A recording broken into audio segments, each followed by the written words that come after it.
What is shaking, everybody? Live from downtown. Well, kind of downtown. Gloomy, rainy, Houston, Texas. Getting ready for game 2, Warriors Rockets tonight. And just a note that I will be back on after the game tonight. So give me a little time. Got to wait for the bus. Get back.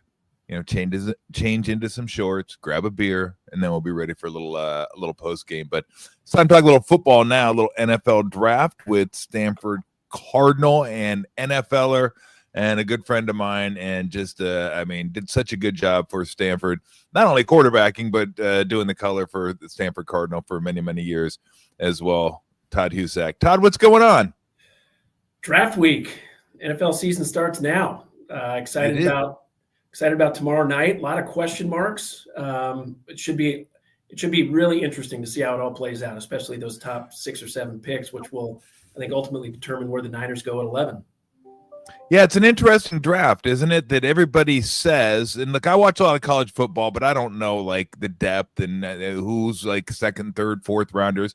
I may catch a skill position guy here or there, or like a defensive end that I watch play when I watch college football, but that's the word, is like the top end isn't full of blue chippers, but then there's a lot of starting type players as you go through the draft.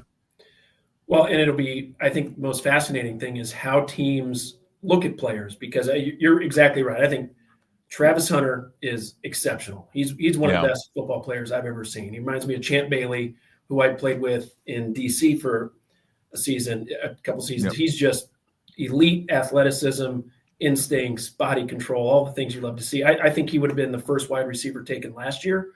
He's that good. And then a plug-and-play starting corner.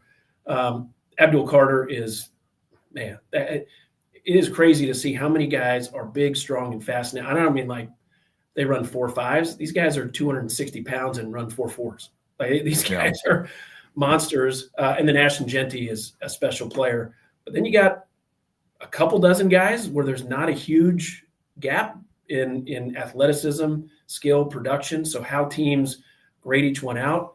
Do teams draft up for need? There are a few teams that need a quarterback.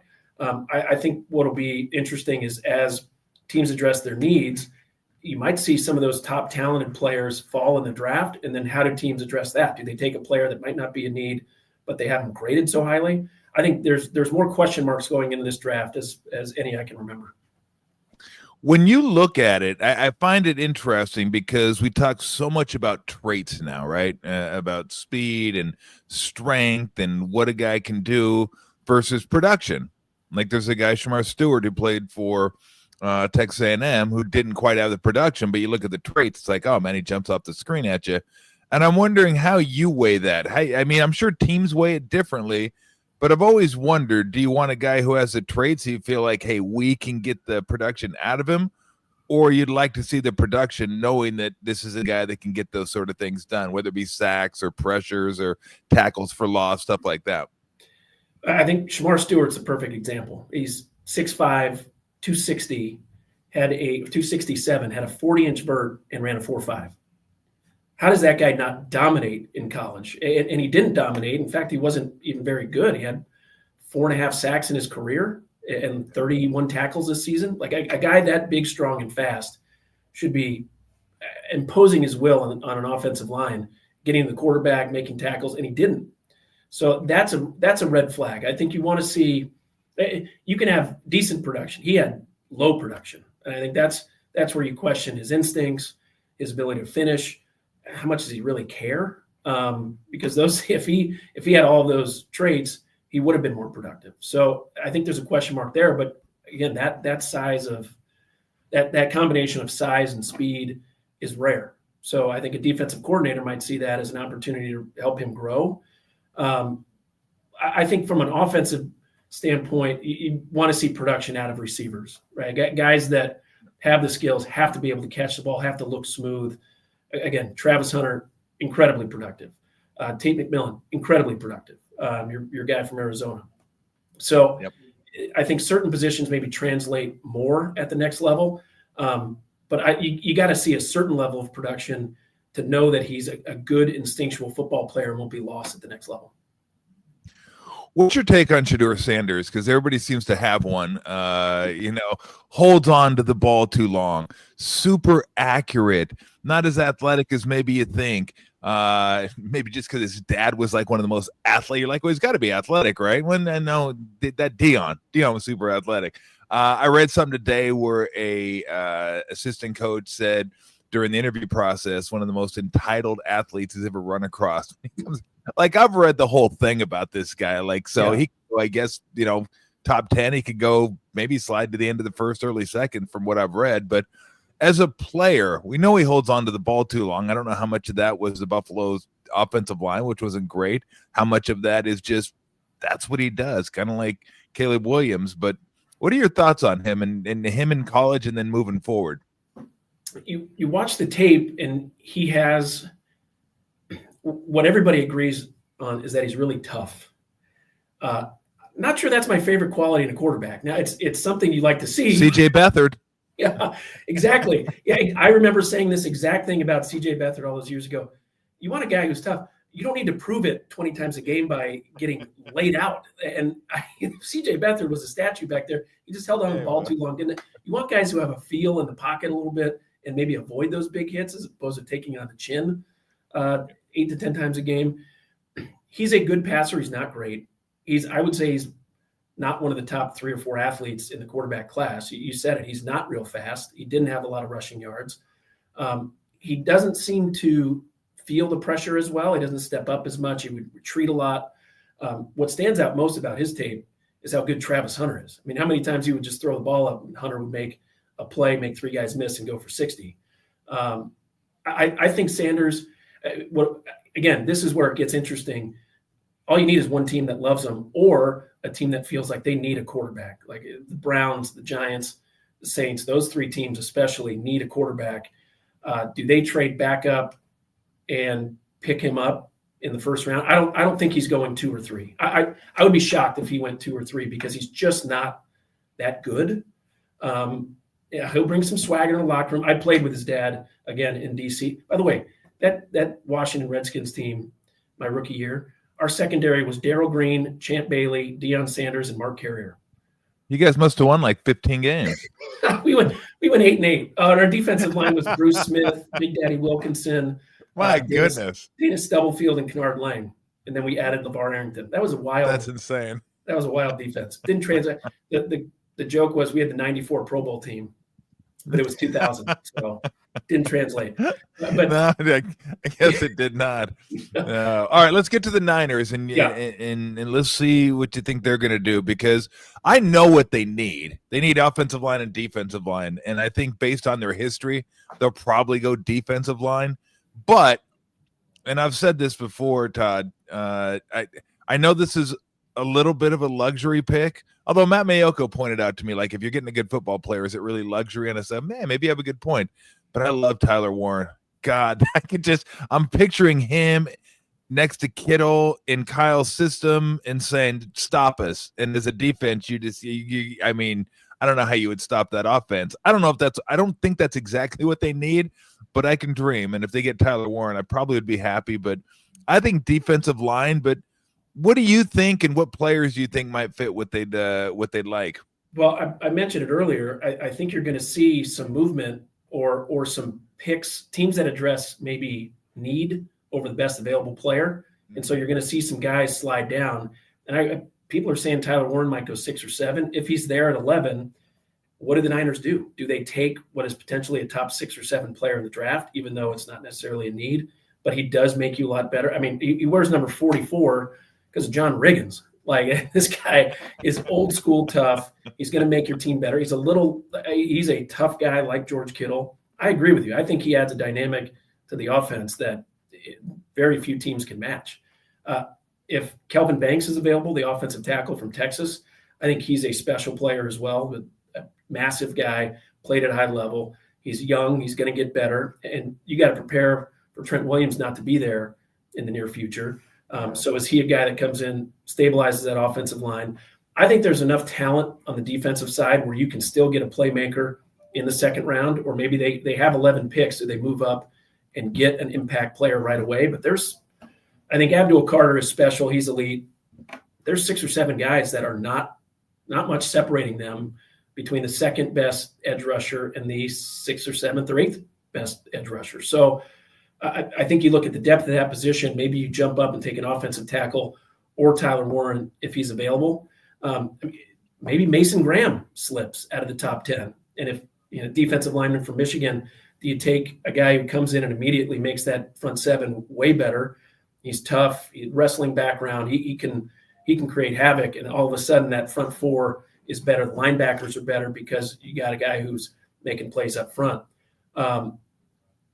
I agree with you. I think if Tyler Warren's available, you take him and address the other needs later. I think, again, there's going to be guys who can come in and the 49ers, they have not hit on first rounders as consistently.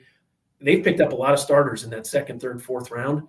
And if you can get 3 starters, they have, again, 11 picks. If you can get 3 starters out of that second, third, fourth round, I think you do take a luxury and go after a playmaker in Tyler Warren.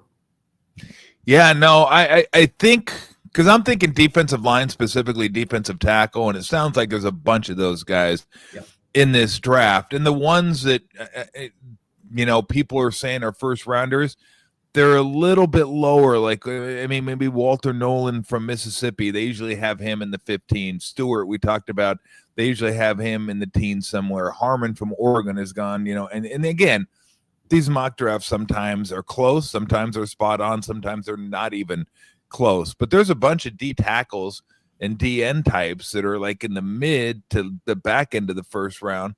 I mean, maybe you draft someone and then you do what they did, with Ayuk. You come back in and get another guy in the first round. I think that was the Greenlaw year where they got Greenlaw early and then Ayuk in the late teens or early 20s, something like that. But maybe they do something like that where they package their picks and come back in late in the first. Or maybe they just feel like there's no need to trade this year because the guys that we want, we can get those guys where we have our picks. But I think one thing is for sure, they are going to have to hit on some of these draft picks. They're just not deep enough next year. They got studs on the team, there's no doubt about it, and the schedule is going to align itself for them to have a good season. But they're going to have to hit on these guys, aren't they? At least a couple starters, if not 3 starters out of this draft. Totally agree. And I think you look at what the Rams have done the last few seasons where they have their big money guys, they have hit in the draft. I think every player from the draft made their team last year. Like they have done a great job bringing in young talent, scouting young talent, and giving them opportunities to be productive. And they have. And the 49ers did a good job last year, getting Green at corner and Pooney at offensive line, Mustafa at safety. They're going to have to do something similar this year because you're right. There's going to be some gaps on the roster on both sides, not just this season, opportunities for guys to play, but they've got to build for the future because they're going to pay Brock Purdy a big number. They're not going to have the capital to spend around him like they have the last few years. And so how do you plug in the pieces with low-cost rookies who are going to be on the team for the next 3-4 years, build that core foundation, and make another long run in the playoffs? Well, you mentioned Brock Purdy. That's still the question on everyone's mind. When's Brock Purdy going to sign? Let me ask you this, because I think he will sign. But is it tenable to not sign him at all, have him play out his 5th year, and then if you have to, you still have 2 franchise years, kind of like the whole Kirk Cousins thing when he was in Washington. I mean, Kurt was fine, and Kurt played well with it, and then he went on to sign a big contract with the Vikings. But I'd like to think you wouldn't want to go that route because I don't know how you feel as a player, how the team feels, but I mean, they could do that. But is that something they could do and it could work? Like, and it could all be fine if they just said, look, we can't reach an agreement. Let's just go ahead and ride this 5th year out and try again next year. No. If I'm Brock Purdy, I'm not playing this year. Yeah, if I'm Brock Purdy, I'm not playing this year without a long-term contract. I go back to my rookie year. We had Brad Johnson and Jeff George. Brad Johnson was coming off a Pro Bowl year. His contract, he had 1 year left. Instead of re-signing him, they brought in Jeff George. Brad, the team loved Brad. He was a locker room favorite. He was a super good guy, worked his tail off, good player. He was upset that whole season, and it impacted the whole team. So players recognize how good Brock is. They want to see their guy get taken care of. He's earned it. So I think finding a way to sign him to a number that both sides are happy. he's a really good player. You want to lock him up for the next 5 years, have him be happy, have him come to work, continue to be the leader. He's a great locker room guy. His teammates love, like, why not invest in him? Make sure you're set at that position. Make sure he's happy and continues to play at a high level. I think his play last year is a little concerning. I think he regressed a little bit. It looked like he was playing hurt. Just his accuracy, his timing, it just seemed a little off. Even his decision-making at times wasn't – I think we got spoiled with him early on. His first couple of years, he was so good. I mean, he almost never made mistakes. His throws were on time and super accurate, run after the catch, everything you want from a young quarterback. I think he looked like he was hurt last year. He certainly didn't have the same weapons around him. But when healthy, he makes everybody better. He runs that offense almost perfectly. I think you lock him up and figure out the pieces you can add around him to, again, keep this offense as one of the top 5 or 10 in the NFL, and then add some pieces on defense to where they have some playmakers and can make it rough for the opposition. What's the one thing next year they need to improve upon to get back to where they want to be? Well, staying healthy would be one thing. Of course. Yeah, keeping Christian McCaffrey on the field, that would be nice. I think consistent receiver play. And we saw the defense sag a little bit last year. They didn't have the production that they have that we've been used to the last few years. But I think consistent receiver play, assuming McCaffrey comes back healthy, I think you need guys that can separate. That stood out last year. When you watch the tape, Purdy didn't have a lot of open targets. Guys weren't separating. I think defenses, because maybe they were missing some pieces, they could play a little bit more pressure on the wide receivers, and you just didn't see guys open that we've been used to seeing with Kyle Shanahan's offense. So I think keeping that level of consistency, having a good offseason where Brock feels comfortable throwing to these guys. And there's a lot to be said for, Ayuk missing that time last year. They clearly were not on the same page. He was not the same player that he was 2 years ago. Having that full offseason with the full complement of players will help that consistency. But I think you need guys on the outside who can separate and make some plays. Kittle, McCaffrey, them being there will make it easier for the wide receivers, but that receiver core has to step up, and it's time for Pearsall to take the next step. Cowling, if he's the guy, take the next step and emerge as weapons. Spoken like a true quarterback, more consistent. Get open, guys. Play. I think it's stopping the run. I mean, they were in 19, they were a dominant defensive front. And we all know, they chose Buckner or chose Armstead over Buckner, so they traded Buckner. I mean, I shouldn't say they chose it, because they got more for trading Buckner than they were Armstead. So they just felt like it was in their better long-term interest to trade Buckner. I don't think they wanted to. Why would you want to trade that guy? But they did. And ever since, the defensive line just hasn't been quite as good. And then the last couple years, it's just been very mediocre when it comes to stopping the run. It just hasn't been very good. And they need to get back to that. And then they can get back to getting to the quarterback. But I think it all starts up front, because that was their identity in 2019. That's what they sunk their equity in, their draft equity, their trade equity. They went out and got defensive linemen. They were super deep. And they haven't had that in the last couple years. And I think they'd like to get back to that being their identity again. Because look at the Eagles. That's the Eagles' identity. Nasty up front. I mean, they basically just draft Georgia dudes and put them on their defensive line and go get them. And they just go get them. But that was the Niners. Like when the Eagles won last year, I go, well, that was what the Niners were in 19. And they kind of lost that because it's hard to keep all these guys. But I think if they could get back to stopping the run, getting a good draft on the defensive line, then I think kind of get their personality back and they'll be back and running again. I agree. The Eagles are the perfect blueprint. Run the ball, stop the run. You're gonna have success in the playoffs, because those two traits can travel and make it tough for an offense to put up some points. I mean, they shut down the Chiefs in the Super Bowl, and when you can only rush 4 and get to the quarterback, it changes everything for the entire defense. The front seven can be the back seven can be a little more aggressive in playing the pass, because quarterback doesn't have a lot of time, and they make it rough for the play caller. I see you got the jersey of the Stanford GM over your right shoulder there. Yeah. I got an autograph on it. Yeah, did not have to pay for it. I paid for the jersey, not the autograph. I got some room for a Plunkett one over my other shoulder. Maybe Oh, nice. Maybe Elway. I'm working on those right now. Nice. Give me your thoughts. What's going on at Stanford right now? I know Taylor gets fired, and we had to deal with that whole thing. And then Andrew comes in, Luck comes in, and he's the GM, kind of running things. Where is Stanford right now? Because they're kind of caught in a limbo, right? Where they still want to be the academic institution that they always will be, and they're not going to sacrifice anything for their academic standing. But this is a whole new world out here, man. If you want to compete, you got to play the game a little bit. And I'm just wondering if Stanford is willing to play the game. They want to play the game, how much they really care about big time athletics there. They always say, everybody always says they care. Like everybody always says, I want to win. Everybody always says they want to win. And I always say, well, what are you prepared to do to win? Are you willing to get up at 6 a.m. in the morning? The answer for me was, yeah, kind of. So, I wasn't real happy with myself looking back. But anyway, where's Stanford now at in this kind of, limbo area? Yeah. The best thing they've done is bring on Andrew Luck to oversee things. I think it's been a mess. Last couple seasons, 6 wins over the last 2 years. It hasn't been fun to be a fan. I think that I tell you what, here's a perfect indication of not just Stanford, but the entire West Coast. The top rated USC player is like 100. Like there's just the talent level on the West Coast has just completely, like Oregon has a few guys, Arizona has a few guys, UCLA has, I think, 2 linebackers in the top 50. Yeah. But just the talent, 40 of the top 60 rated players are Big Ten and SEC.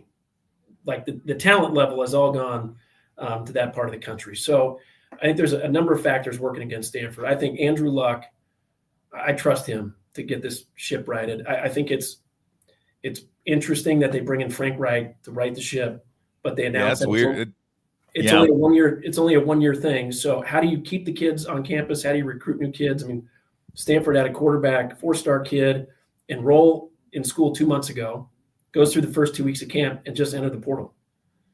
So, I mean, that's got to be one of the shortest stints on Stanford campus, but that's where we're at these days. And so I think there are fans who want to play the game. I think we need to figure out the rules and how are we going to get back to getting talent that's like Io Manor is going to get drafted maybe second round. That might be it for Stanford in the entire draft. And it is a program that's had number 1 picks and top 10 picks and guys that have gone on to the next level. There's a lot of Stanford players in the NFL right now. But how do we continue to get the athletes on campus, keep them on campus, develop them, and put together a winning program? It's not easy. I don't envy Andrew Luck in getting this thing going the right direction. I mean, Cal's in a similar boat. Washington, I didn't scout one Washington player in the top 100. So, for whatever reason, the teams out west are having a hard time keeping the talent here. I think a big part of it, they're just not paying. Like Stanford's quarterback last year, Ashton Daniels, took $550,000 to go to Auburn. Really? Like, yeah. How do you there's no way Stanford's competing on that level. By the way, I don't even know if was he the starter coming back this season? I don't know. Yeah. But that's the type of money that those teams are investing, those schools are investing. So I got to figure out a way because there's too much history, there's too much upside for teams like Stanford, Cal, Washington out here on the West Coast to be successful. Yeah. No, it'd be really great if Stanford had I don't know, an endowment that, that had billions of dollars in it that maybe they could use for state. Nah, you know what? Maybe they could work on that. Maybe Andrew Luck could work on that a little bit. There you go. I trust him. I trust him to figure it out. Oh my goodness. So I didn't vet this story, but a good friend of mine who's a sports fan told me that when Nico Iamaleava went from Tennessee to UCLA, the quarterback at UCLA came from Appalachian State, went through spring practice, everything. He was going to be the starter. Then Nico comes and he's the starter now. And the guy that left Appalachian State to go to UCLA, he entered the portal and he went to Tennessee. I'm like, what is going on around here? Yeah. Come on. Well, and Nico basically held out. The day before practice started, he's like, I want a couple more $1 million instead of the $1 million you're paying me. And they said, pound sand. And so he enters the portal the next day, and he's a Long Beach kid, by the way. Yes, he is. Heads back to UCLA, and I don't know. I think the college landscape is sad. The way the kids are moving. I think it's impacted college basketball. Like I don't know a lot of the players until they get to the Sweet 16, just because of the roster turnover every year. Hopefully they find a way to figure it out. I had a plan a few years ago. You ready for it? Yep. Every NFL team writes a check for $30 million, right? That goes into a collective where there's about $1 billion. That translates to about $75,000 per kid playing college football, roughly. That kid gets that money into an account for every year he stays at a program. So he's there 4 years, gets that 4 years worth of money, but he has to graduate to get that money, right? If he graduates, he gets that check, and he's compensated for his time there at the university. And the universities aren't paying for it because the NFL, college has become a farm system for the NFL anyway. Why not invest in it? $30 million is not a lot for every team to kick in, but there has to be some incentive for kids to stay and then to graduate. There's too many young men I knew that I've met in the NFL. They go to an NFL team, they didn't graduate, they get cut, they've got no money and no degree, and they're off, in the real world. They can't play football anymore. So there should be a mission where these kids graduate and get set up. I think that program makes some sense. And I think keeping the kids in one place for a while, it benefits everybody. At the first sign of turmoil or, man, I got to beat a kid out, I'm going to leave. Those aren't great life lessons that they're learning. Yeah. No, I agree with you. I think there's a lot wrong with it. They got some things right, but I think what happened was they go, the kids should get paid. Let's do this. And then they did it without thinking of all the unintended consequences. Because NIL has turned into pay for play, and it was never supposed to be pay for play, but that's exactly what it is. We're running short on time. So a couple of things I wanted to hit you with before we get out of here that I ask all my guests. What was the one meal that your mom cooked that you couldn't wait to get to the dinner table for? Oh, this is funny. She made a good tuna casserole. And there's a good story, like noodles and tuna and peas and sauce. Yes, absolutely. I love that. We had an exchange student stay with us from Spain when I was like 14, 15. No, I was 16. He came when I was 16. So I'm in high school. And he came from a very good family in Spain. And my mom made it. It was like one of the first meals we had as a family. And we're getting to know him a little bit. And my mom serves a bowl, and he looks at it and says, "What is this?" And my mom's like, "I'm not eating this cat food." More for me, I guess. Your beloved tuna casserole. I loved it. It was not up to his standards, apparently. Wow. That's harsh. That is harsh. I'd have said, "Beat it, pal. Stay in the backyard tonight. You better set up this tent back there." All right.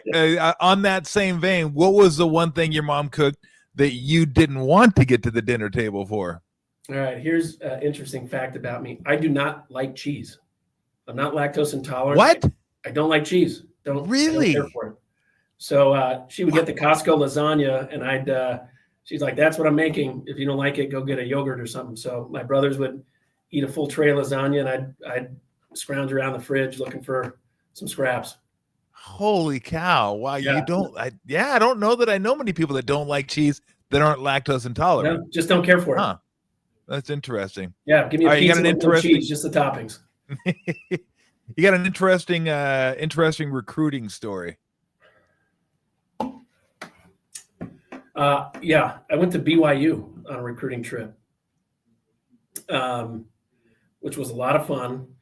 And totally different. I'm not Mormon, but they wanted to bring in a kid who wasn't going on a mission. That's okay. Jim McMahon wasn't either. Yeah, that's true. That's true.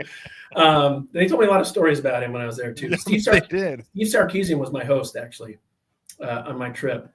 So it's a beautiful place. I loved it. Met a lot of nice people. We go to dinner at this. It was almost like a ski lodge. So big high ceilings, big wooden chairs. And we're all sitting around the table talking about like Christmas and what guys are doing. One of the coaches reaches over and rips a huge fart. I mean, huge. And these kids are all so nice. Nobody did anything. And I start laughing so hard. I can't stop. Like, it's one of those things where I'm like, I couldn't stop. And I have to excuse myself. Like, I'm crying. I'm laughing. Nobody else laughed. I felt terrible. So I go to the bathroom, calm myself down, come back out. And then that day, or that next day, I have to go meet Lavelle Edwards, who's the head coach. And I sit down and he's talking to me. He's like, "We are not going to offer you a scholarship." It's like, oh, not a shock.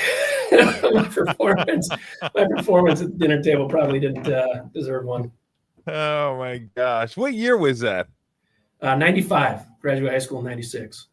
Oh, okay. So you're about 52, maybe 51, 46. 46. That's it. God dang.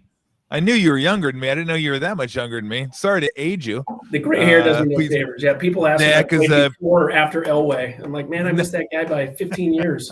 Yeah, I knew you missed Elway. No, I was trying to figure it out because my friend Craig Bergman was recruited by BYU, but that's back when Mike Holmgren was the offensive coordinator, and then he ended up not going there because Holmgren left to come to San Francisco, I believe, after that. So, good Lord. My math skills are just sorry. I couldn't even come within 5 years of your actual age. That's Arizona education. What do you expect? Easy. They can't even take credit for that. I didn't graduate from there, so I'm all on my own on that one, baby. Hey, you're going to be doing stuff for KMBR. You're going to be doing pre and post this year, right? Pre and post this year. I got the draft coverage tomorrow night at the stadium. Be doing that with Papa and Dickinson. Got my notebook ready. I'm prepared. I've watched a lot of tape on these guys. By the way, McMillan, I really like him. I think he's got elite level talent. They're talking about him. Like, I've seen him anywhere from middle to end of the first to number 5 overall to Jacksonville. I think that'll be a key piece on what if there's a team that really likes him, where he ends up. But I think he's elite. From an athletic standpoint, catch radius, all huge hands. Yeah, can jump, volleyball background. I'm excited to see him play. Well, have a good time tomorrow night. You know you're always going to have the second best hair when you're there with Papa. It's very true. And he will let you know about it. I'll see if I can get some tips from him. Hey, Todd, thank you so much for joining us. We always appreciate it. It's always a lot of fun catching up with you, and have fun tomorrow night at the draft. You got it. Take care. Thanks, Todd. Appreciate it. That was Todd Husak. And now, holy cow, we're just jumping right in. We're going to get bing, bing, boing, boing. Chad Millman of the Action Network to break down the draft from a gambling perspective. See if you yahoos out there can make a little money. Chad, what's going on? Look at you just running a fully fledged professional outfit. You didn't miss a beat. No, if you would have said fully fledged, that would have been fine. As soon as you said professional, that was pretty much the end of it. Easy transition, easy login. You got a producer checking in. You're like, yeah, man, who knew? Yeah, that's how I roll. Yeah, who knew? I didn't even know. Who would have thunk it? What are you talking about? I had no clue. Like, I have no idea what I'm doing. You're like, you're so off brand by having me come in with ease, having this set up weeks in advance. Like, the level of professionalism does not feel like it is what you want to be putting out there as, easygoing Tom Tolbert.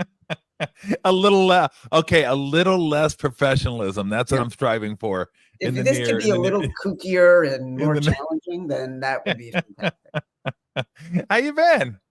Pretty great, brother. Really great. Good to see you. Congrats on all the new success and getting this thing launched. I know we had talked about you figuring out what you were going to do and how you wanted to launch something like this. It's cool to see you doing it. It's cool to see you doing it so quickly, and cool to see you doing it on the platforms that are starting to explode. So congrats. Yeah. No, it's been fun. It's been good. We'll have to have you out to California one of these days. We usually on Fridays, I'll have buddies over. We'll just sit in the backyard and drink beers and do a show for like 2.5, 3 hours until you feel like stopping. Better. Sounds even better. Yeah. I mean, you're only 3,000 miles away. Drop by. I'll make it there on a Friday. Just quick chunk. Very good. All right, let's get to the draft. I don't think I've ever bet on a draft ever. I just have no clue, no interest, and I'm not that interested in the draft to begin with. I'm an anomaly, Chad. When it comes to the NFL, I'm actually interested in the games. I'm not interested in free agency. I'm not interested in trade talk. I'm not interested in the draft. I sure as hell am not interested in the combine. I mean, please. They're not. So I like the games, but the draft, people love the draft. The draft tonight will outrate most NBA playoff games, which, as silly as it sounds, it's going to crush most NBA playoff games. So people love this stuff. When you look at it, let me ask you this. Are you someone that bets on the draft? A little bit, like just on things that I hear about. By the way, thanks for having me on for a segment that you're so excited to talk about. No, I'm excited to talk to you. I'm kidding. Fuck you. Yeah. Can you swear on this show? Yeah, we encourage it on this show. I like to bet on some of the more exotics, like, over under 2.5 quarterbacks, over under 3.5 quarterbacks, the draft position of certain players. I like to see how the markets move, because what's gotten interesting about betting on the draft is, as you've seen and heard, operators are just so much more conservative about how much money they'll take, who they will take that money from. They really want to make their business about amateur bettors who are betting small dollar amounts. Yep. And the draft is one of those things that maybe 5-6 years ago, professional bettors were getting huge money down, and it was really hammering the books. So this year, the markets are coming out later and later, and the pricing just isn't as good. So it's not as good of an opportunity if you really want to bet as it used to be. Now it's really not worth betting more than, 10, 20, 30, $100, if you really want to have a little bit of fun. Like a few years ago, if you remember, there were all these debates about whether or not the Niners were going to take Mac Jones with the 3rd overall pick. And I know so many wise guys. And like, I think 24 to 48 hours before the draft, Adam Schefter had come out and said that the Niners are definitely taking Mac Jones with the 3rd pick. But I knew so many wise guys who were betting no on Mac Jones at number 3. They won 6 figures on that.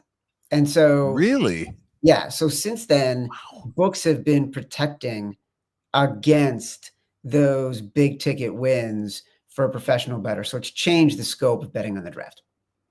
Well, it's interesting because this is the one probably night that you will know something that the books might not know. You may have that information that they might not have. You rarely have that in games anymore. You just don't. So I'm surprised they ever took big bets. But let me digress for a second, because you hit on something that I was going to ask you about. Isn't that what all these books are trying to do anyway? Limit sharp action, give me recreational action, bet your parlays, bet your teethers, bet your $40, your $20. We don't want your sharp money. Take your sharp money somewhere else. It's not good for our business model, which really sucks, because I think if they knew what the hell they were doing, they could take sharp money and still make money, but they don't want to do that. I've been in California, doesn't have it, but I've been very disappointed with legalized gambling so far and kind of how they've gone about their business. What do you think? Yeah, it's been fascinating, and it's changed pretty dramatically. I'd say even over the last 12 to 24 months, the bet that every operator wants bettors to make is the same game parlay, right? So forget about parlays, which you, as a guy who's bet for a long time, and we've discussed this on the radio often, parlays are always a sucker's bet. You got to win more than one bet. It's hard enough to win one bet. And what's happened is the books created this market of SGPs, where essentially you're telling bettors, bet on these multiple events to happen in a game, and the payout is going to be larger. Bet $10, win $100. And all of a sudden, those became the bets that everybody wanted to make. And the hold on those for the books, meaning the amount of money they ultimately make on these, is massive because everybody is coming in betting 10, 20, $30 on these SGPs, and you rarely win these. But when you do, those are the moments, those are the tickets that get social virality. So there was this perfect storm of the books offering this, these being the sort of lead spot on every app that anyone opens at a legal sports book. The whole percentage is being incredibly high, so books are printing money on it. And they're the ones that get people most excited because all of a sudden you're really reaching a casual bettor. You're reaching the fan who's going to watch the game and they want to bet on three things that will happen with the 49ers. You know, it's going to be Debo over 50 receiving yards, McCaffrey to score a touchdown, and Brock Purdy, you know, over 175 passing yards. When we started Action Network, you know, 8 years ago, it was all people like you, people like me, who we thought we're going to create something that when sports betting is legal is going to teach people how to bet the way that we do.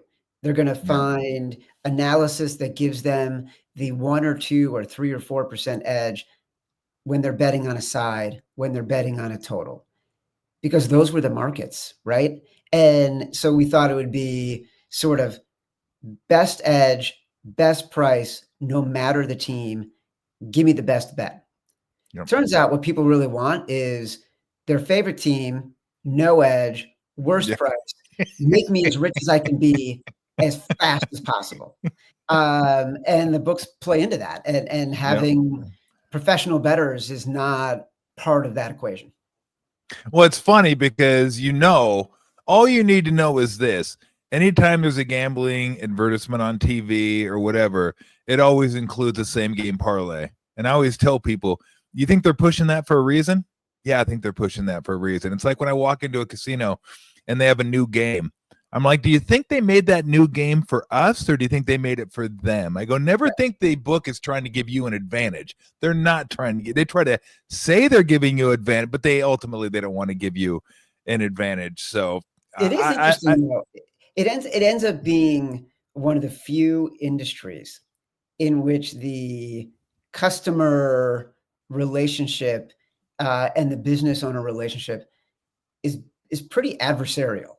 They want to limit you, they want to block you, they want to make sure you lose your money, and yet people keep coming back. No, because it's what's fun.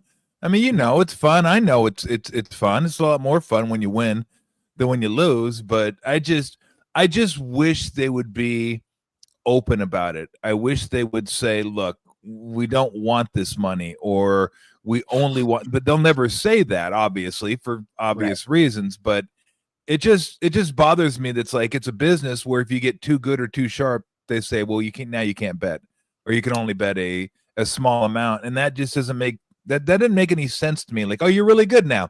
Okay, we don't want you anymore. It's like, well, what are we doing here then? Yeah, and look, there is starting to be some blowback against the books for that, because they are starting to cater aggressively to lower players who are betting lower dollars at high volume, and not really letting the people who in the past have been the market makers participate in a way, and not using the technology that they have created to make it an opportunity to let everybody in. And look, that's their prerogative. But the flip side is they're also aggressively marketing to the people who bet the least amount of dollars, but might make the worst bets possible. Yep. And then they say to themselves, how do we get more money out of those people? Oh, let's do live in-game betting. Let's do that too. Let's do this micro betting where you can bet like every pitch, every play. I'm a dinosaur. I don't know if you are. I'm a dinosaur when it comes to wagering. Sides and totals only. That is it. That is no in-game, no same game, no nothing. Just sides and game. That's enough for me. I can't do more. I can't do any more than that. I'm with you on that. I mean, look, and it's the way I've always done it. I get a lot more jazzed out of, winning a side than even a player prop bet. even though that's where there are some real advantages. Yeah, I don't do that either. Betting the individual player props. But I will say the one time I do in game is during an NBA game. The run is about to come. In an NFL game that if the dog goes up 7-0, the spread immediately shrinks to the favorite. That might have been a 7-point favorite is now a 3-point favorite, or the total is going to go up 6 or 7 points, so you might want to bet the under. I look for those opportunities early in NFL games in the first and second half. Speaking of NBA, do you dabble in the NBA playoffs? I dabble more in the NBA playoffs than I do during the regular season. I think it's really fun, and I think betting series is really fun. I think betting, finding the value in betting the team that just lost is really fun. But I love the NBA. I think I'm the antithesis of what most people say. I think the product is great. I think these athletes are amazing. I was watching the game last night between the Pacers and the Bucks, and my 18-year-old son is a massive NBA fan too. And there was one play where Aaron Nesmith comes cutting from the corner into the lane, and I forgot if it was Halliburton or Nemhard fires a pass, and Nesmith with one hand just sort of kind of reaches up slightly behind his head, grabs it, comes down, immediately gets back up and hits like a mid-range jumper from just below the free throw line. And I said to my kid, that guy is not even an elite NBA player. He is, and I'm not saying this in a pejorative way, he's a very good starting player in the NBA who averages 12 points a game. And he just made a play that is so athletic that it shouldn't be treated as commonplace as it is, but that's how good players in the NBA are.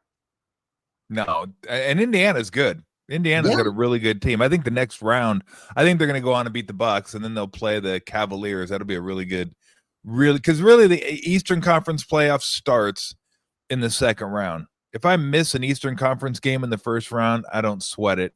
If I miss a game in the Western Conference, I'm like, damn, I really wanted to see that game. Although OKC is just steamrolling Memphis, so that one, if I miss that game now, whatever. But the series I'm calling tonight, I'm in Houston, be doing that. I think that's gonna be a fun series. Ultimately, the Clipper Nugget series is insane. It's so high level. I mean, it's really Kawhi Leonard's back to being Kawhi Leonard. When I was calling the last game of the season, we were doing the Clippers and the Warriors, and I just remember saying after Kawhi hit a shot, I am very good at basketball. Because that's what I expect him to say. Like he's a freaking robot out there. I mean, but that's a great series. So the Western Conference has been insane. All right, well, let's get you back to. I want to get you back to Hold the on NFL. one second. Let me ask you a question. Yeah, go ahead. Yeah, you didn't mention the Pistons Knicks, and I feel like the Pistons are going to win that series. And do you really? Now that we're 2 games in, you can easily look at that first game where the Pistons were in it and it was competitive until 21-0 run. Yep. That can, to me, again, this is sort of the benefit of hindsight. Could that just have been a fluke? Like, do the Pistons end up matching well with the Knicks? And if not for that 21-0 run, the Knicks actually might be down 2-0. And now it's 1-1 and they're going to Detroit, and Cat is inconsistent and Mikal Bridges is not the player that sort of can close things out. And I do think the Pistons and Cade Cunningham and Beasley, like they've got guys who are true killers and can get buckets on their own. I just think it's a fun matchup and it's kind of being slept on a little bit. No, I think you're probably right. Yeah. No, I won't disagree with you on that one. I still think it'd probably be behind the 3 other Western Conference series, but no, I'm not saying it. Listen, also you got to remember, I'm talking about the series I can stay up for. So yeah, that's a good point. You're one of those guys that goes to bed by 10, aren't you? Yeah, like last night when we were watching the end of the Pacers Bucks game, and like it's it ends at 9:30. And I said to my kid, I'm like, I'm so bummed I cannot stay up for the Lakers Wolves. Like it wasn't even a question. Like I was asleep before the tip. Didn't even try. No. I'll tell you what, Detroit, I think for whatever reason, Tobias Harris got kind of a bad rap for a couple years because he signed that big deal in Philly and everyone expected him to be that guy. And he wasn't really that guy, but he was a good guy. Like he was a solid guy to have on your team. And $30 million now isn't anything. $30 million, I won't say it's pauper's money, but in the NBA, it's like high-end role type money. And he's just a solid player. He goes out there and gets you 18, get you 8, 9. Defensively, I think he's okay. I haven't really studied him that close, but there's another guy that can get a shot for you. Cade Cunningham's a stud. I mean, he's just an absolute stud. And you mentioned Beasley and Duran at center. I mean, they got a good team. So maybe they can, I still think the Knicks will pull it out, but we'll see. So give people a couple bets that you might be looking at, wagering on. You mentioned the 2. I would always go over quarterback 2.5, and I know I think the kind of the sharp money is probably under 2.5, but I never discount teams just reaching for quarterbacks. Like right, they get almost panicky, like, oh my God, he's there, we might want to go up and get him. So I would probably take over 2.5, although I'm not going to take anything. But what are you looking at, and what are you hearing that may be in play come draft night tomorrow night? Well, I actually might take the alt line of over 3.5, because there is still a lot of speculation about Jalen Milroe and will he sneak into the end of the first round? I think consensus is forming that, Cam Ward and Shedeur Sanders and Jackson Dart are likely to be taken in the first round. But what's interesting to me, and we talked about this yesterday on the favorites, is there have not been trades in this first round yet. And this is the deepest we've gone in advance of a first round without there being trades. I can't remember the exact date, but it's significant enough to mention it, which to me means there will be potentially a lot of activity in the first round of the draft on Thursday night, and teams fighting to get into the latter half of the first round if they see the quarterbacks they want slipping, or they see an opportunity to get a quarterback they want that they didn't think would be there. And so I think we're primed to see some activity and have a little bit of fun on the open end of the draft for sure. When do you guys start getting ready for next year's podcast, which I listen to and I suggest you do as well? It's called The Favorites, you and Simon Hunter. And my one contribution to the show is hopefully I got you guys to stop saying, "Oh, we have to take that. We have to. We have to take it." Never. No, you don't gotta fucking take it. You don't have to. Yeah. No. You're not North Korea. You're not North Korea. You don't have to take anything. You bet it if you want. You bet it if you want to. When do you start getting ready for, not ready for the podcast themselves, but start gearing yourself up for, the lines and what the teams are going to look like and how you may have them? Really? I'm actually not so much like, do we like the Panthers? Because of course we like the Panthers. Panthers. But it's like, how I'm actually working on a book, and nice. It's going to come out in August of 2027. It's all about sort of the history, mystery, impact of the point spread on sports and the fan experience. And as you know, Tom, this past year in NFL betting, the favorites crushed. And in the latter half of the year, they continued to crush no matter how many adjustments you made. And for people like you and people like me who historically are going to bet good underdogs, it was bad. It was really bad. And so it made me think, do I need to be doing something differently in how I bet these sides?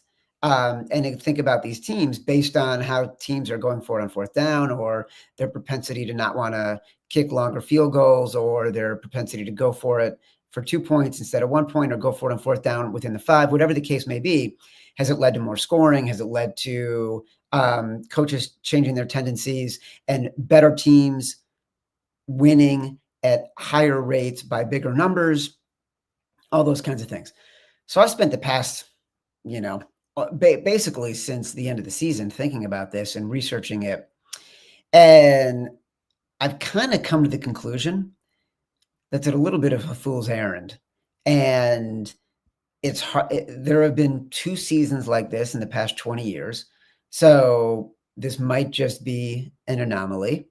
Number one. Number two, I feel like trying to thin slice advanced analytics for the NFL to see if you can find your edge about what a team's tendency is going to be, or if there's a half-point differential in the line that you can find that doesn't exist. It's just not possible.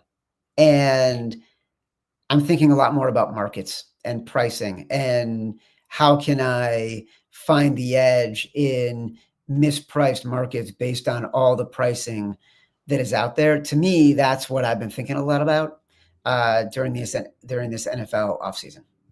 Here's something to think about. And I've been thinking about this for the last couple of years, and I'm not even sure. It's a weird question. Is being contrarian anymore? I don't think so.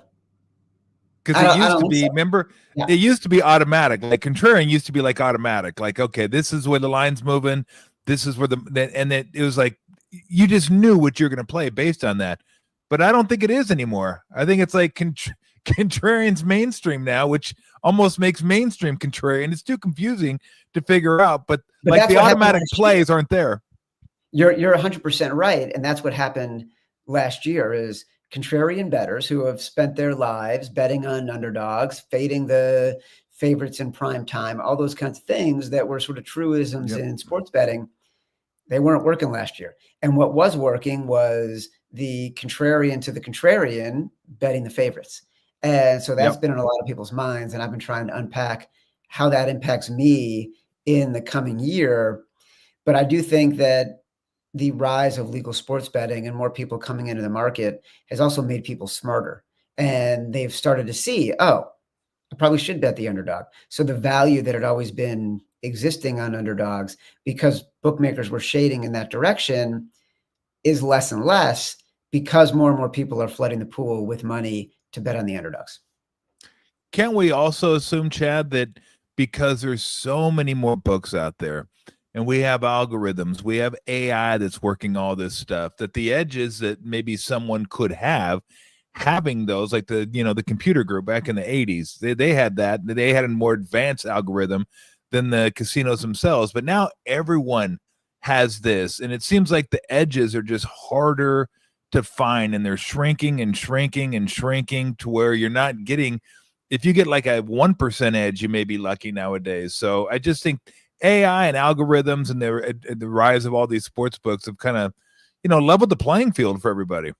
100%. It's made it really hard as a professional bettor to truly find your edge. You got to figure out how to time the market. And that's why I'm looking more at prices. I spoke to a guy the other day who there are these things, they're basically called sports quants, right? And they are these people who lean so heavily into the algorithms that you just mentioned.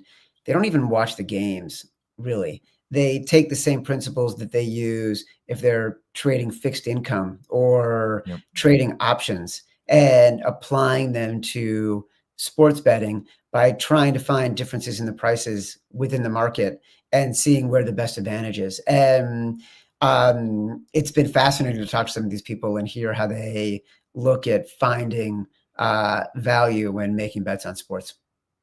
Well, you talked about it. I think, that's where people are finding the value, right? Player props is where they're finding value. In-game betting is where they're finding value, stuff like that. Like, again, I'm a dinosaur because I just bet sides and totals, but that's like old school. Nobody does. If you really want an edge, that's not where the edge is to be found. And I'm just I'm not willing to work hard enough to try to find edges elsewhere because I don't care that much. Like, it's not like I bet a little bit, but I do my research and I have a pretty good feel for what's going on, but I'm not doing the whole, like, I feel like I found an edge.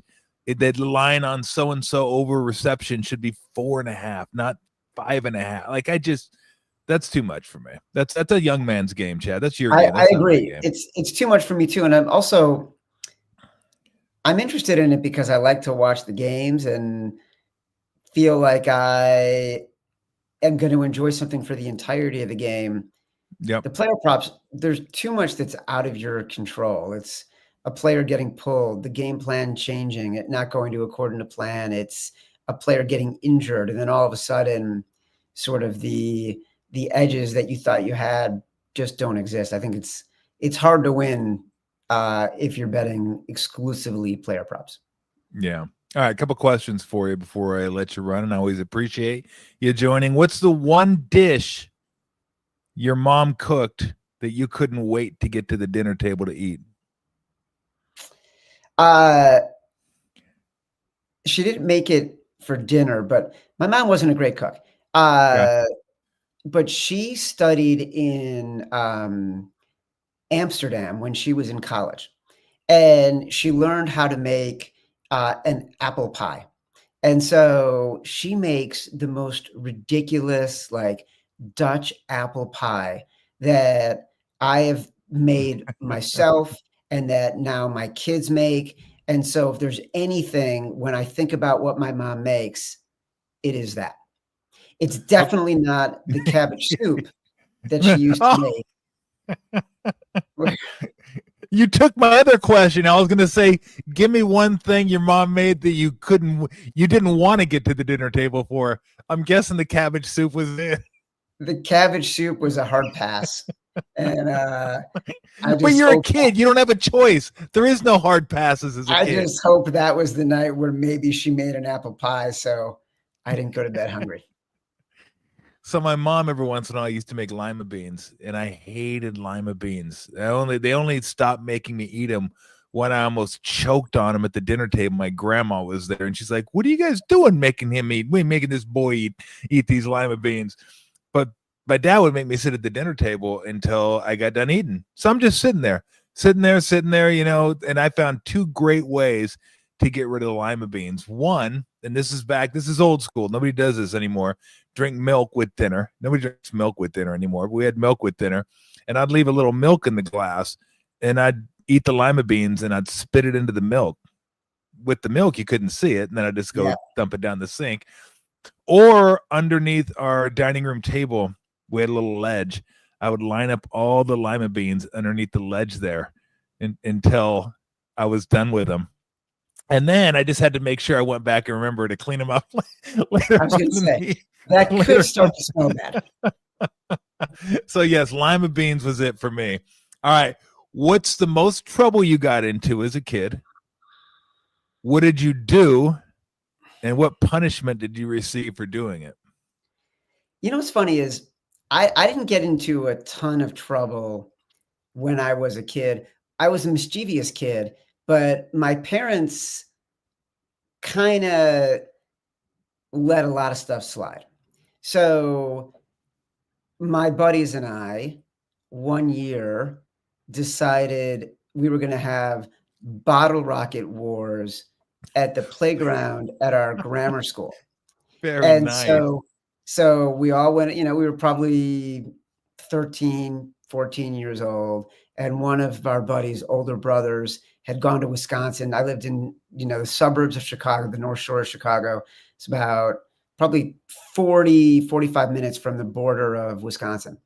And so one of our buddy's brothers had gone to Wisconsin where fireworks were legal and bought as many bottle rockets as he could fit in his trunk and brought them back for us. And then we all dressed in like black shirts and acted like we were warriors. And we had ski poles that didn't have the cap on the end that we used as launchers. And we were in teams of two spread out around our grammar school playground, launching bottle rockets at each other. And then, of course, the cops showed up. And of course, like, we all scattered. And of course, one of our guys got caught. And he ended up spending the entire night in jail because he was the fourth. Wow. He was the fourth of four kids. His parents just were like, fuck this noise. We're not going to bother.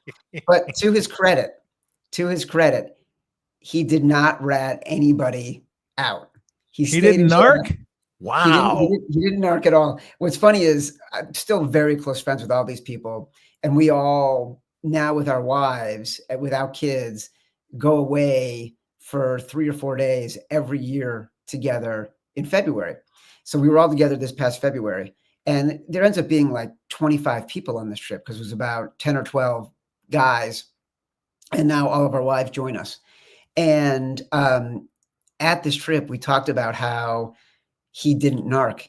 And he goes, by the way, I got to admit to everybody, everyone thinks I was like so cool for staying in jail. He goes, I was so scared that entire night. I cannot believe I stayed the whole night in jail. We have spent the past 40 something years believing this guy was the coolest motherfucker ever. And it turns out he was scared to death and might not have narked because he was just too afraid to say anything at all. So I didn't get in trouble for it, but that was, one of the things I did. Wow. Wow. I'm guessing you would have gotten in trouble for it. Yeah. Like, I think I stayed over at a friend's house that night. It's very possible my friends, Good my choice. friends did not even know anything that was happening. Cause like, it's not like the cops called anybody's parents. So, and my friend's parents didn't call anybody. So they might not know until they listen to this show. Well done. So that is a good one. That is good. Oh, by the way, Todd always comes on here. Todd K comes on and comments and everything. And he did want me to relay to you that he must listen to you because he knows that you have your kids make you cocktails. And he said bravo to that. I think that's right. We did that. Back in during COVID. I think I used to come on with you all the time at this point. Yep. And my older son, who then was a junior in high school and is now, about to be a senior in college, he got really into like mixology, and every night would make me and my wife drinks at like 5 o'clock during the pandemic. Those were the those are the good old days. Those were the good old days. Yeah. You still having that 5 o'clock cocktail, or did you like leave that in the COVID days? Left that in the COVID days. I barely even. That's a shame. Now, my whole life is go to bed early, eat a lot of beans, a lot of nuts, exercise in the morning. Who are you? Increase my health span. I don't know what happened. You should have thought of that 20 years ago. I know. Well, I'm trying to make up for lost time. Yeah, I think they're screwing with us. I think the die is cast by the time we're as old as we are. And I don't know. I think it's the nut industry that's a huge like mafia type conglomeration that's trying to get us to eat more nuts. I can't have nuts. I'm done with nuts. No, I don't have a gallbladder, so my nut intake is done. You're missing out, brother. Because I like just made some roasted nuts and just had a little snack, and it was delicious. I mean, I do love a good pistachio. It's fantastic. But I can't. Last time I had them, I was bloated and cramps, and it's like miserable. And I love pistachios, but I guess that's the one thing. Get rid of the gallbladder. That processes all the fats. So what are you gonna do? I said I can still drink beer, right? They're like, yep. I'm like, okay, we're good to go then. You'll fill it another way. We're solid. Yep. They told me. They said you can have a beer night. I said, can it be an odd number? And they said, no, 1. Any odd number. Any odd number is good. Just go ahead, knock yourself out. We're all good. Prime number will do. Hey, thank you so much. It's been far too long since I've got a chance to talk to you. We used to do this every week on the radio show during COVID and everything. That was a blast talking about stuff from gambling to cocktails and dinners and books and all that kind of stuff. So hopefully get a chance to do it again soon. And when the football season rolls around, we can get maybe into the games a little bit more. Sounds good, brother. Congrats. Thanks, Chad. Appreciate it, man. Talk to you. Bye. All right, man. Have a good day. Chad Millman of the Action Network. He's a great dude. We used to have him on weekly when I was at KMBR during the COVID was wild. It was just wild because we just talk about anything. We had him on weekly. We had Mully on weekly. We had Dave Fleming on weekly. That's what we were talking to Dave about, his cocktails, and we were talking about cooking and just what it was COVID, right? Like anything went. at that point. It just didn't get through 4 hours somehow. Talk about Florida State Notre Dame from 1993. Go ahead. There's an NBC last night. There's nothing else. You want to talk about Korean baseball? Talk about Korean baseball. You want to talk about the Dinos? Talk about the Dinos. It just didn't matter. It's like, hey, this is COVID, and there's no sports, and we're a sports station. Make it work somehow. And we did. I go, okay, I could do that. We could talk about anything. Talk about what I had for dinner last night. I can get you 15 minutes on that. And so, yeah, that's when Chad came on. But we did have a lot of, good sports gambling discussions, and hopefully get a chance to have him on during the football season. We're going to have some gamblers on for sure. I'm hoping to have Dr. Bob on, who I had on for years when I was doing the radio show. Hoping to have him on. He's really good. But, gambling, football, that kind of stuff. We'll have that for football season. So anyway, that's it. I think I'm going to go read a little bit. But I'll be back at you tonight. Don't forget, it'll be after the game, probably about an hour after the game. Todd says, chug a few beers for the team in the locker room. Let them know who's the man. Ain't me. I ain't the man. And they had an interesting beer mix in the locker room last night. It was like Shiner Bock and Red Stripe. Hooray for beer. What was the other one? Stella. And another one. I waited till I got back home. Because like I said, I travel with mine. So I've got them in the fridge now. Got a couple in there for late night. So I will come home. It feels like home now. I've been here days. Yesterday I just walked. I walked 3 miles to a movie theater and then watched the movie and then walked back and then went down and got something to eat and watched the game. So it is gloomy and rainy here. I think it's stopped raining, but it's still pretty gloomy. So yeah, I got my steps in yesterday and went and saw Warfare. I would recommend it, but it is, if you get squeamish, you're going to get squeamish. And it's really intense. So, but very lifelike. I think the guy that was actually in that battle wrote the book. I don't know if he wrote the screenplay, but they were showing outtakes after, and it looked like the guys that were actually Navy SEALs were like showing these guys, what they did and how they did it and all that. So it was that kind of stuff is I like that stuff, but I also don't like that kind. It's like, damn, man, guys do that. You're better than I am, man. I mean, I don't know if I could. I don't know if I could do that. And so, but I think it's worth going to see. So go check it out. So probably, what was it last night? Probably around midnight, my time, between midnight and 12:15. So 10:15, and maybe we'll send something out. I'll do a little video after the game if I remember. I've done that the last couple games. Hopefully, I'll get in a groove and talk a little bit about the game. That'll give you a reminder that we're going to be on, and probably be on for an hour. We got to leave tomorrow, so I don't think we'll leave too early, though. If we do leave too early, that's going to be really short because I'm not going to stay up till 2 and then try to get up at 5. Although I didn't sleep all that well last night. Got to bed around 4:30. That was nice. The worst when you just can't go to bed. You just roll over side to side to side. You're just like, my wife loves it too. Because, I'm only 270, so I'm like going, oh, that's got to feel pretty good. Just bouncing up and down. So, yeah.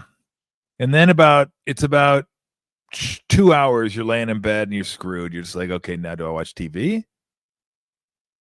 Do I want to read? Do I want to just try to continue? And I tried, and I finally fell asleep between 4 and 4:30. So, anywho, you guys don't want to hear about that anymore. All right, so tonight, 10:15 your time. We'll send out a reminder. I'll do a little video from the Toyota Center, and then we'll get going. And we'll probably do, an hour like we did last game, 45 minutes, whatever, something like that. However long you guys want to ask questions, we can do it. So everybody have a great day. Enjoy yourselves. And remember, Friday, we're going to do a show. Me and my buddy Craig Bergman, going to be in the backyard. And we will talk about the first round pick for the Niners. If there's only none, who knows? I don't know what's going to happen. And then we'll kind of lead into the draft, and we'll probably do it maybe during the first hour of the draft, possibly. I don't know what we're going to do. We're just, we'll go back there, drink beers, figure it out. But Bergie's going to join me, and we'll talk probably talk a little Warriors too, and then NFL draft on Friday. But make sure you stay tuned tonight. Have a great day, everybody, and I'll talk to you in a few hours. See you.